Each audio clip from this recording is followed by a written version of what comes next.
艦隊を止め参ります。あなたのことを守るため、ゆらゆら揺れ動く乙女心見せましょう。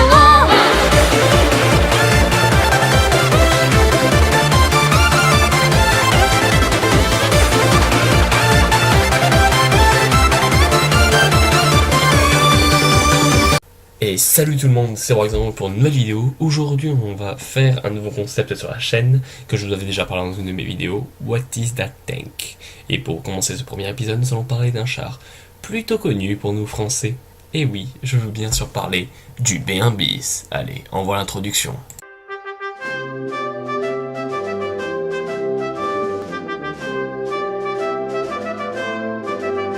J'aime l'oignon frit à l'huile, j'aime l'oignon quand il est bon. J'aime l'oignon frit à l'huile, j'aime l'oignon, j'aime l'oignon.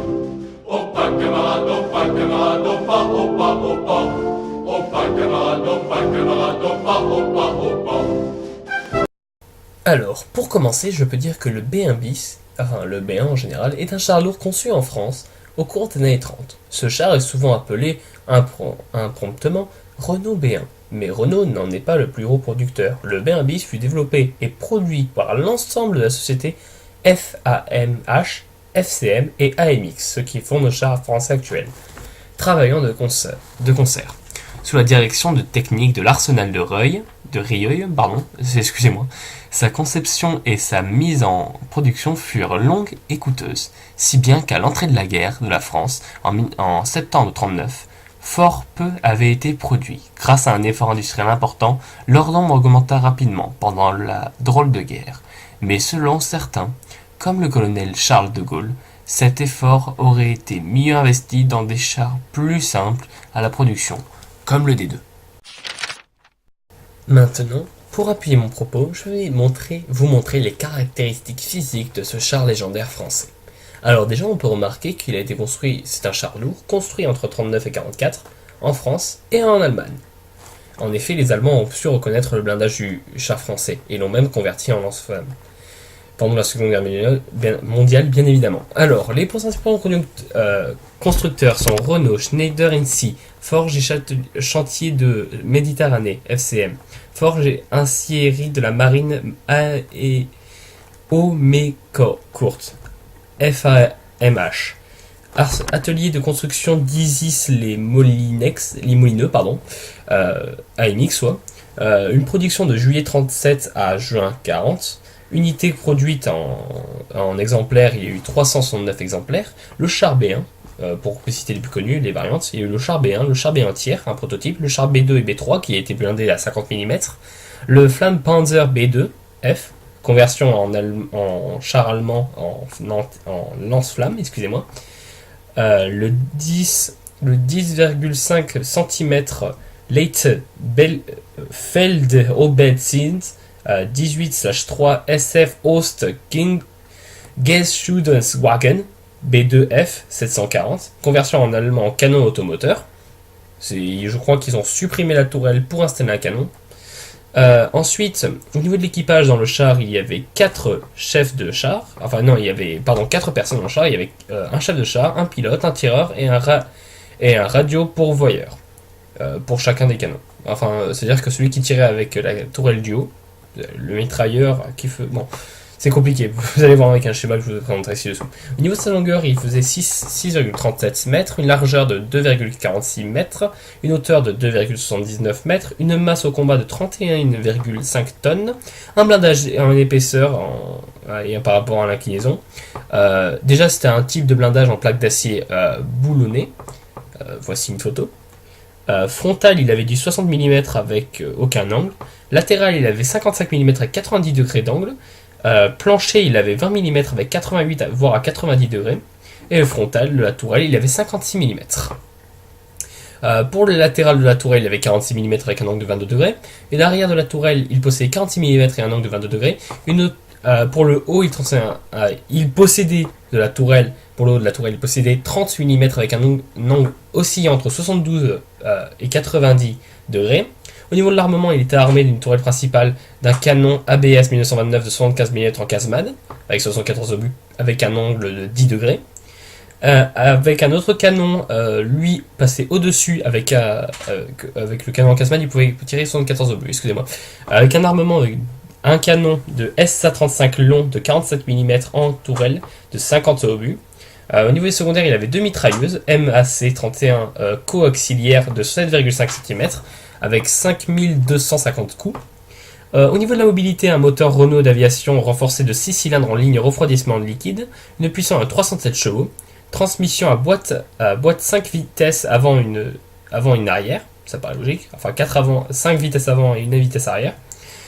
Suspension, un bogie à ressort horizontal et un vertical, une vitesse sur route de 25 km/h, une vitesse en tout terrain de 21 km/h, une puissance massique de 9,5 chevaux par tonne, une autonomie de 150 km. Et nous avons fait le tour de ses caractéristiques physiques. Je vous retrouve donc pour l'histoire d'un seul de ces chars. Cet épisode est là pour poser les bases. Effectivement, vous comprenez bien que je ne vais pas faire plusieurs vidéos, enfin une seule vidéo en présentant tous les B1 bis, il y en a beaucoup trop. Alors que pour What is the Chip, je peux le faire largement parce qu'il y a eu moins de navires, à part peut-être pour les Benson, des trucs comme ça où il y a eu plus de 90 navires. Mais je ne vais pas les résumer dans cette chronique parce que là, ce n'est pas que le de tank. Alors aujourd'hui, je vais vous parler du char Jeanne d'Arc, faisant partie de la première compagnie du 47e BBC AJ1 le 29 avril 1940. Alors ce char était un B1 bis, comme vous pouvez vous en douter, vu que c'est le titre de cette vidéo. Le 28 mai 1940, l'attaque de la tête de pont sud-sud-ouest de l'Abbeville, l'attaque débute à 17h à l'est de Doudelinville. Des pièces anti-chars entrent en action, deux sont détruites au 75 mm. Un projectile pénètre dans l'âme du 75 mm, l'âme du canon du 75 mm, et le met hors d'usage. Les deux postes TSF sont détruits aussi. Le Jeanne d'Arc prend alors la tête des chars de la compagnie, traverse Upi tirant à la mitrailleuse sur les fantassins ennemis qu'il rencontre. Continuant sa progression, il franchit la RN 28 au sud-ouest des Croisettes et se dirige vers la côte 104. Où il est accueilli par un feu intense d'armes de tous les calibres. La tourelle est traversée par deux obus et bloquée, les appareils de vision pulvérisés, le capitaine et le lead pilote lieutenant Hortel sont blessés. Totalement désarmé, le char poursuit sa progression et écrase les pièces anti-chars sous ses chenilles. Une dizaine de canons et deux automitrailleuses sont abordées et détruites. Le char se replie à hauteur de croisière, un obus va vraisemblablement de 88 mm atteint le réservoir gauche et met feu au char. L'équipage a évacué et se dissimule dans les taillis, échappant aux patrouilles allemandes dans la nuit. L'équipage rejoint les lignes françaises. Le Jeanne d'Arc compte plus de 90 impacts d'obus en 2 heures de combat. Alors pour son équipage, le chef de char était capitaine Durand, qui fut blessé, le pilote aspirant Aubry de Marmont, lui il est passé indemne, l'aéropilote lieutenant Hortel blessé, comme je l'ai déjà dit, le radio-caporal Laversan, chasseur Ricos, qui n'est pas blessé effectivement. Comme on peut voir sur les photos, ce char B1 a pris extrêmement cher lors de la bataille. On peut remarquer quand même qu'ils étaient très bons au combat, malgré qu'ils soient endommagés, ils pouvaient largement continuer. Alors, ce tank a fini comme Jeanne d'Arc, en flammes. Eh ben purée, chaque émission que je fais, tu me suis partout. À part peut-être dans le jeu vidéo, mais ça je ne pense pas que ça t'intéresse vraiment. Enfin bref, nous avons pu voir ici que le B1 bis c'est un véhicule redouté. Même les Allemands lui avaient donné un sacré surnom. Enfin, pour ceux qui avaient participé à la bataille à Stone, bien évidemment. Un de ces surnoms, un des B1 bis, a été le boucher de Stone. Parce qu'il avait ravagé des Panzer III allemands. Ça fait peur, hein? Eh ben j'espère que ça vous plaira. Cette vidéo du moins. J'espère qu'elle va vous plaire. Et si c'est le cas, tu peux mettre un like. Si le concept te plaît, tu peux me le dire. Tu peux me dire des points à améliorer. Bon, de toute façon, ça respecte assez les points de What is the Chip. Mais un peu plus différent. Parce que du coup, je traite pas un bateau et je raconte l'histoire jusqu'à la fin. Du coup, je traite un seul tank et c'est tout. Bon, j'espère que ça vous a plu. Allez. Je vous dis à ciao.